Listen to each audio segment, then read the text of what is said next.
Então fala galerinha, tudo bom com vocês? Vocês estão bem? Espero que estejam, né? Depois desse feriadão, curtiu, brincou, se divertiu, descansou, ficou em casa. Então, espero que vocês tenham aproveitado bastante o dia que foi de vocês, o dia das crianças.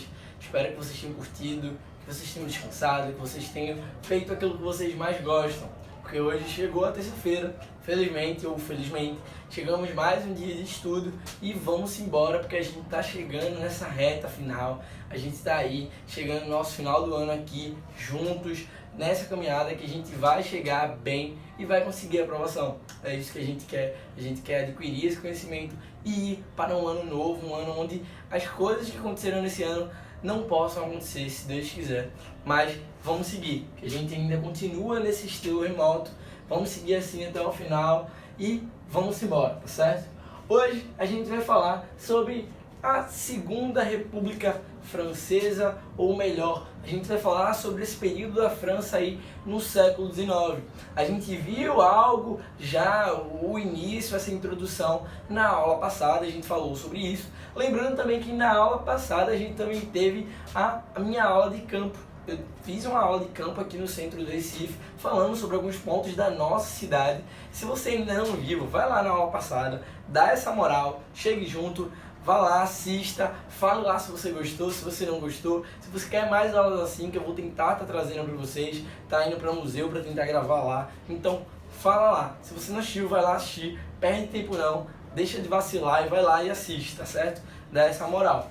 Mas antes dessa aula de campo a gente tratou sobre essa França. A gente viu ali uma França que vai deixar de ser uma França monárquica após a queda de Napoleão Bonaparte. Só que a gente vai ver uma França que mesmo assim não vai conseguir se reestruturar. Uma França que vai passar por esse início do século XIX ainda assim cheia, mas cheia de problemas sociais. A gente vai ver essa entrada e essa saída de governantes.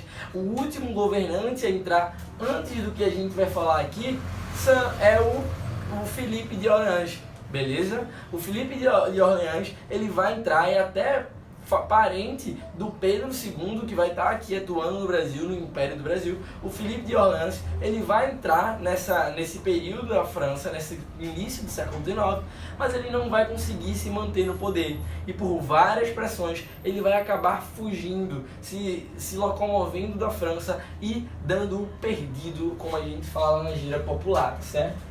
Após isso, a gente vai ter de fato essa proclamação da Segunda República Francesa, envolvido também naqueles protestos dos trabalhadores lá no início do século XIX. Os trabalhadores vão se unir, as classes mais subalternas elas vão se unir em prol de acabar com esse absolutismo, o absolutismo que ainda imperava dentro do continente europeu. A gente vai ver trabalhadores da França, da ainda futura Alemanha, que estava ainda se formando, na própria Inglaterra, na própria Itália, que ainda estava se formando enquanto nação.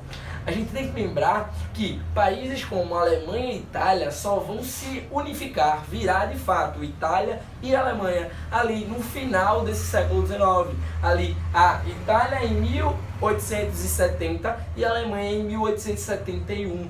Então a gente não vai ter ainda aí uma Alemanha ou uma Itália, a gente vai ter um território que posteriormente vai se chamar Itália e também Alemanha. Mas a gente vai ver movimentos de trabalhadores por toda a Europa lutando contra esse absolutismo, lutando contra esse monarquismo. E na França não vai ser diferente, tá certo? Só que a gente chega aí ao assunto da aula de hoje, o período da Segunda República Francesa, que vai ocorrer de 1848 a 1852. Só vão ser apenas 4 anos. Por que 4 anos? Mas esses 4 anos vão ser 4 longos anos. Por quê? Vai acontecer muita coisa, galera.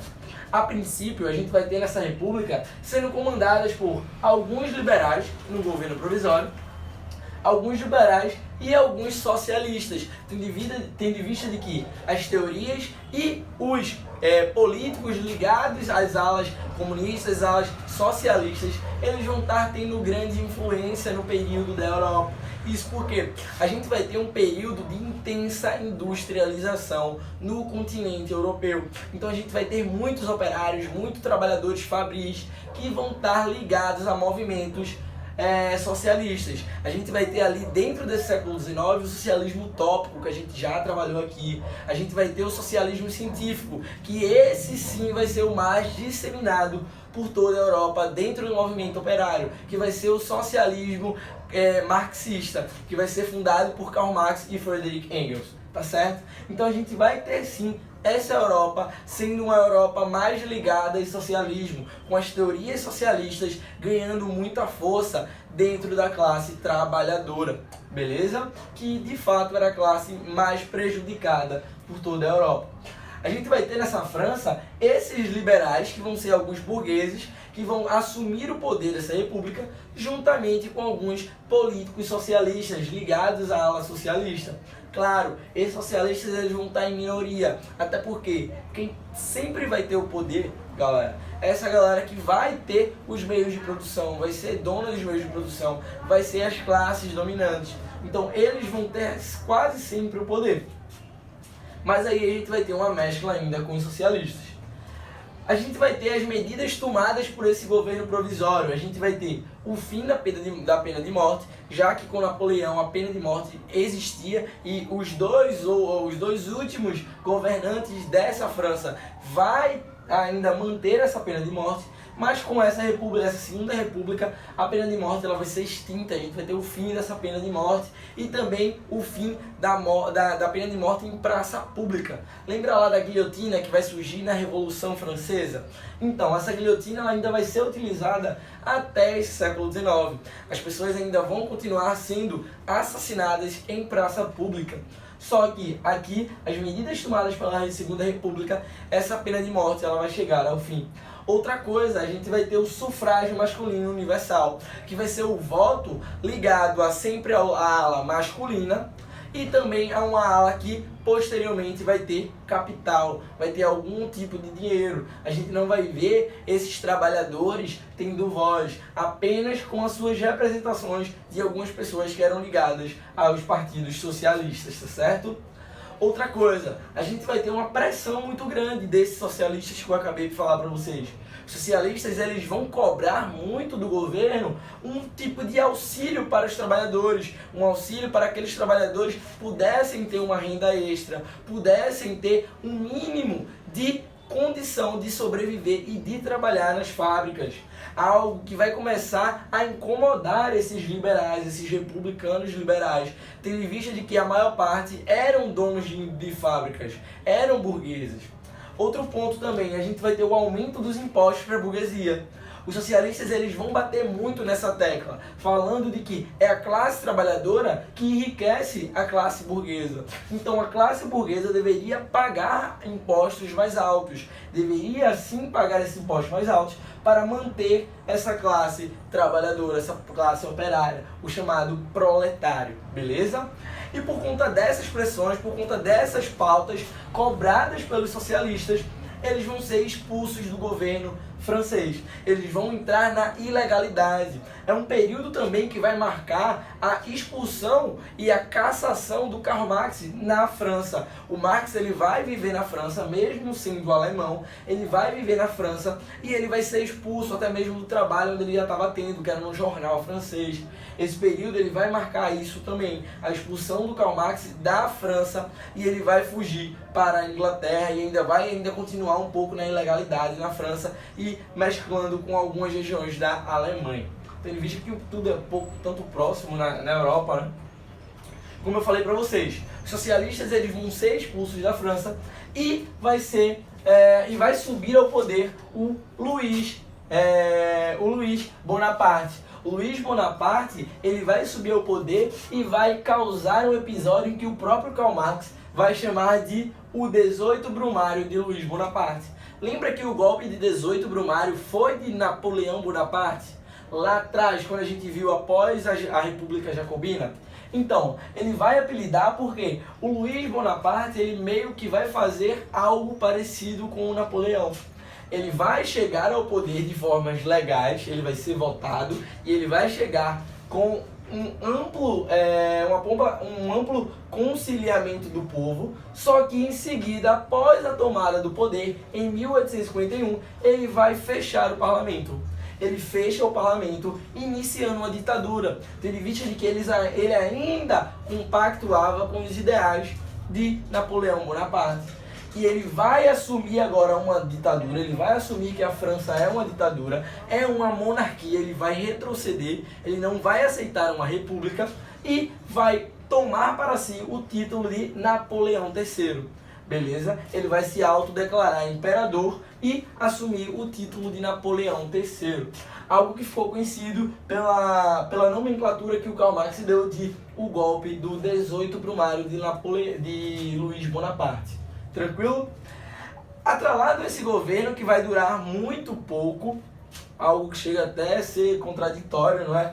Mas ele vai vir com alguns projetos. Qual é o projeto mais importante que vai atacar diretamente a sociedade francesa do período? A gente vai ver o projeto urbanístico. A Paris que a gente conhece hoje vai se formar durante esse século XIX. Essa capital, Paris, a França como centro cultural, como centro urbanístico, bela, a França, lá temos Paris e tudo mais, vai vir com esse projeto urbanístico. Aí você deve estar pensando, professor, isso é algo bom.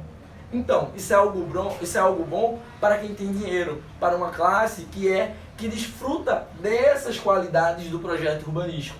Só que a gente tem que lembrar que esse é um período onde a classe trabalhadora vai habitar os centros urbanos em massa. A gente vai ter muitas pessoas pobres morando em Paris, né, nesse período, tendo em vista que é o período de uma forte urbanização na Europa e principalmente na França e na Inglaterra. Então se liga, se eu tenho muito pobre morando no centro urbano, morando na capital que é Paris, no projeto urbanístico ele vai fazer praças, avenidas, ruas alargadas, vai fazer tudo bonitinho, monumentos e tudo mais. E dentro desse projeto, ele vai pegar os pobres, essa classe trabalhadora que habitava esse centro urbano, e vai criar as primeiras periferias da França, as primeiras periferias em Paris. Vai pegar os pobres e juntar para o lado periférico da cidade, as áreas mais afastadas dos grandes centros urbanos de Paris. Beleza? Então a gente vai ter esse projeto urbanístico também atrelado a essa afastação, a essa elitização do centro urbano.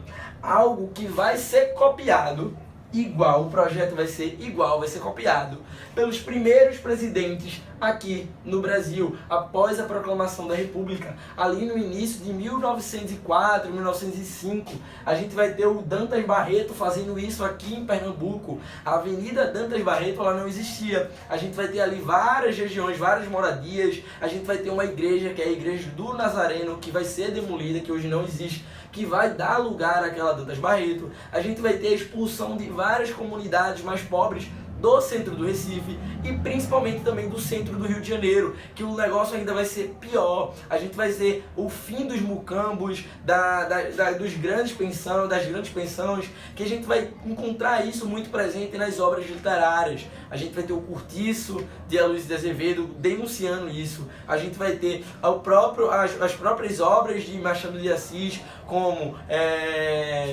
Brás Cubas, como o próprio...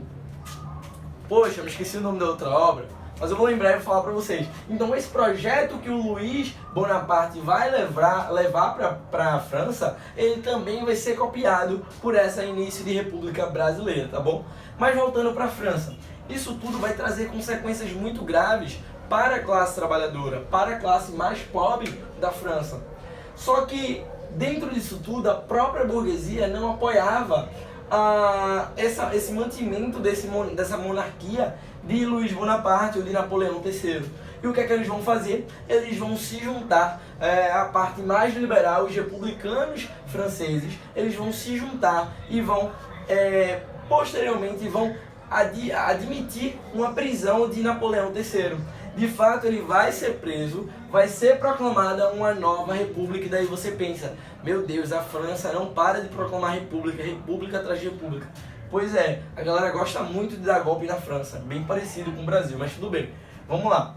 A gente vai ter a proclamação de uma nova república, a gente vai ter a instalação de um governo provisório durante essa nova república, e a gente vai ter o início da guerra, que vai ser uma guerra que vai ser um dos antecedentes da Primeira Guerra Mundial, que vai ser a Guerra Franco-Prussiana, vai ser a Guerra que a Alemanha, ainda se formando enquanto Alemanha, buscando uma unificação, vai tentar tomar territórios da França.